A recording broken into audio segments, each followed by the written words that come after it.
Hi friends, welcome back to Sajna spice world. இன்றைக்கி இந்த வீடியோவில் ரொம்பவே சாஃப்டான லேயராக வரக்கூடிய பரோட்டா எப்படி செய்யுதுன்னு பார்க்க போகிறோம்.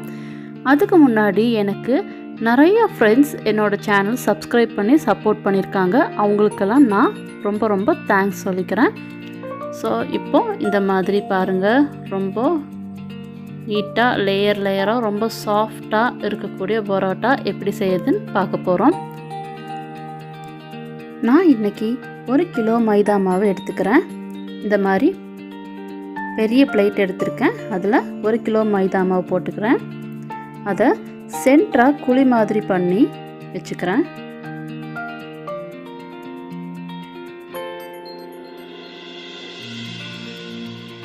அதில் ஒரு முட்டை ஆட் பண்ண போகிறேன்.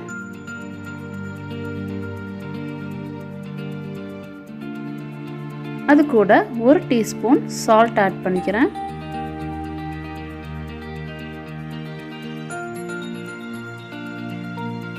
கூடவே 3 டீஸ்பூன் சுகர் ஆட் பண்ணுறேன்.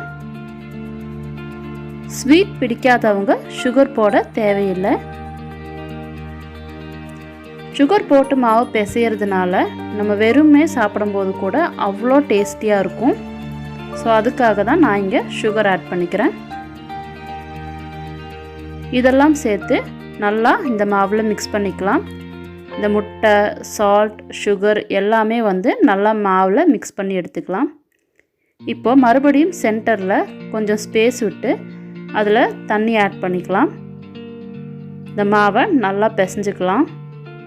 இப்போ ஓரளவுக்கு பிசைஞ்சு வரும்போது நான் கடைசியாக எடுத்து வச்சுருக்கிற பால் 100 ml பால் எடுத்திருக்கேன்.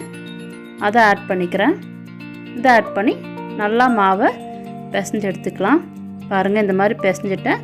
நம்ம 2 கை வச்சு நல்லா பிசைஞ்சு எடுத்துக்கலாம். அப்போ தான் ரொம்ப சாஃப்டான மாவு ரெடி ஆகும். இப்போது இது மேலே ஆயில் அப்ளை பண்ணிக்கலாம். நல்லா அந்த மாவு சுற்றிலும் ஆயில் கொஞ்சம் நல்லாவே தாராளமாக போட்டு அப்ளை பண்ணி நான் ஒரு டவலில் வெட் டவல், ஈரமான டவல் வச்சு க்ளோஸ் பண்ணி வைக்க போகிறேன். 1 to 2 மணி நேரம் போல் இந்த மாவு நல்லா ஊறட்டும். இப்போது நம்மளோட மாவு நல்லா 2 மணி நேரம் ஊறிடுச்சு. பாருங்கள், ரொம்ப சாஃப்டாக இருக்குது. நம்ம எந்த அளவுக்கு ப்ரெஸ் பண்ணி இந்த மாவை பிசைகிறோமோ அந்த அளவுக்கு நம்மளோட பரோட்டா சாஃப்டாக வரும். இப்போ இதை நான் சின்ன சின்ன பால்ஸாக எடுத்து வச்சுருக்கேன். 1 கிலோ மாவுக்கு 20 to 22 பரோட்டா வரைக்கும் நம்மளால் செய்ய முடியும். ஸோ இப்போ இந்த பால்ஸ் மேலேயும் கொஞ்சம் போல் ஆயில் அப்ளை பண்ணி மறுபடியும் நான் ஒரு 1/2 மணி நேரம் ரெஸ்ட்டில் வைக்க போகிறேன், ஊற வைக்க போகிறேன். 1/2 hour கழித்து எடுத்து நம்ம இந்த மாவை தேய்ச்சிக்கலாம். 1/2 hour கழித்து நம்ம மறுபடியும் எண்ணெயில் ஊற வச்சுருக்கிற பால்ஸை எடுத்து பார்க்கலாம். நல்லா பாருங்கள், சாஃப்டாக இருக்குது. இதை நான் என்னோடய கிச்சன் கவுண்டர் டாப் நல்லா க்ளீன் பண்ணி அங்கேயே வச்சு தேய்ச்சிக்க போகிறேன். அப்போ தான் நமக்கு கொஞ்சம் ஸ்பேஸ் நல்லா கிடைக்கும்.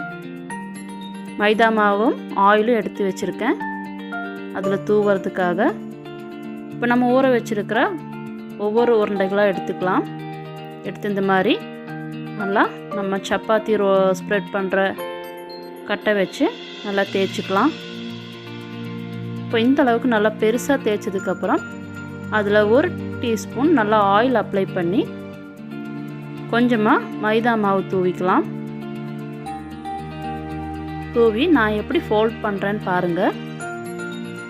ஒரு சைட்லேருந்து எடுத்து இந்த மாதிரி ஜிக்ஸாக்காக ஃபோல்ட் பண்ணுறேன். ஒரு 2-3 தடவை ஃபோல்ட் பண்ணி இப்படி எடுத்தாலே நெக்ஸ்ட்டு ஒரு 3 ஃபோல்ட் ஆட்டோமேட்டிக்காக வந்துடும். தெரியுதுங்களா? இதில் ஒரு 5 ஃபோல்டு வந்திருக்கு. 5 மடிப்பு மாதிரி, சாரீ ஃப்ளீட்ஸ் மாதிரி 5 ஃப்ளீட்ஸ் வந்திருக்கு. இதை நம்ம ரோல் பண்ணிக்கலாம். இந்த மாதிரி நம்ம எடுத்து வச்சிருக்கிற எல்லா உருளைகளையும் நான் ரோல் பண்ணி வச்சுருக்கேன். இப்போது இதை சப்பாத்தி தேய்க்கிற மாதிரி நல்லா தேய்ச்சி எடுத்துக்கலாம். இது தேய்க்கிறதுக்குள்ளே நம்மளோட தவா சூடாயிரட்டும்.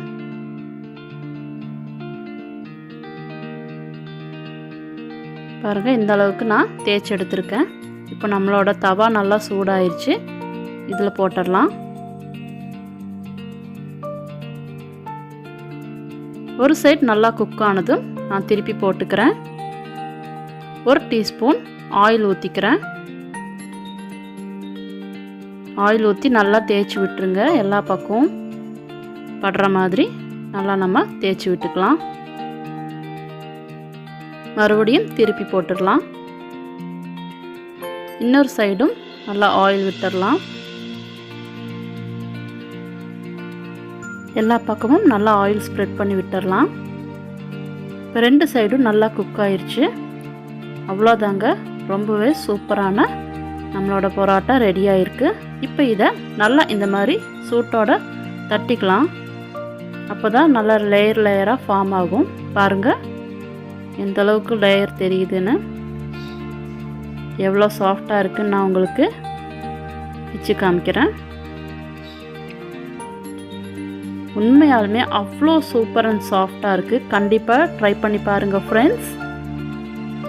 இந்த ரெசிபி உங்களுக்கு பிடிச்சிருந்தா கண்டிப்பாக லைக் பண்ணுங்கள், ஷேர் பண்ணுங்கள், சப்ஸ்கிரைப் பண்ணுங்கள்.